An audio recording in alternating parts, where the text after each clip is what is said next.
Let me ask you a question.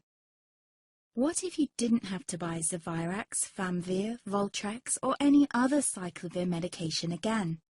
Sounds impossible? I thought so too, before I discovered a big lie Big Pharma kept hidden from people like you and me for decades. Imagine, no more feelings of guilt and regret about your infection. No more obsessing of what you have or haven't done to protect yourself and others. No more paranoia about infecting someone you love or about other people finding out.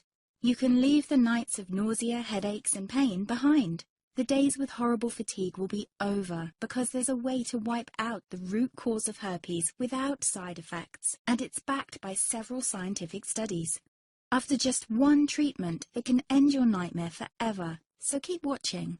Now, before I begin, let me introduce myself. My name is Melanie Addington, and here's a picture of me and my ex.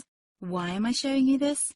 Because a few days after this picture was taken, I got diagnosed with type 2 herpes, and he broke up with me. He said it wasn't his fault, and that he didn't want me to ruin his life. How could this happen to me? I asked myself. I hadn't been sleeping around. In fact, John had been just the second man I'd been intimate with. Out of the blue, some sores had appeared on my butt. I wouldn't have taken them seriously, but their constant chafing against my underwear drove me insane.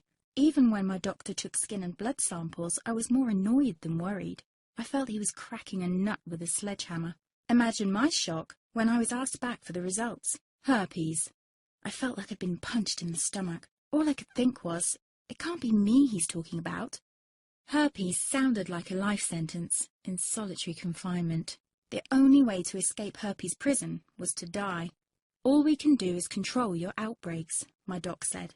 He put me on a cyclovir, and the sores on my butt disappeared. But it wasn't the only thing a cyclovir made me lose. I started losing hair, and a ton of it. I panicked and asked my doctor. He confirmed a cyclovir can cause heavy hair loss, among other side effects. I switched to Voltrex. It made my stomach violently rebel. I couldn't focus on work, and colleagues cut me out of projects. I had to stop with the Voltrex, or my boss would have fired me. The sores came back and I was crushed. The drugs that were meant to heal had ruined my life. After months of suffering, I gave in to the pleas of my mother and let my father in on my secret. You see, my father is one of Britain's medical mavericks. You've probably never heard of him because he shuns the limelight. He prefers to help as many people as possible by working in the trenches. Doctors from all over the country sent him their hopeless cases. It had occurred to me to ask him for help, but I was embarrassed. Now he was my only hope. Like me, my father had been disappointed by Big Pharma. All the time they tried to get him to peddle their drugs to his patients. They do this everywhere. In the US, for example, they spend $61,000 on each doctor to get him to push their drugs. But my father rebelled. For him, only results count. And all too often, chemical warfare on your body isn't the best option. That's why he started to research natural treatments. Some of them so old, they've been used since Roman times. There is an even more important reason why my father avoids mainstream herpes meds. They don't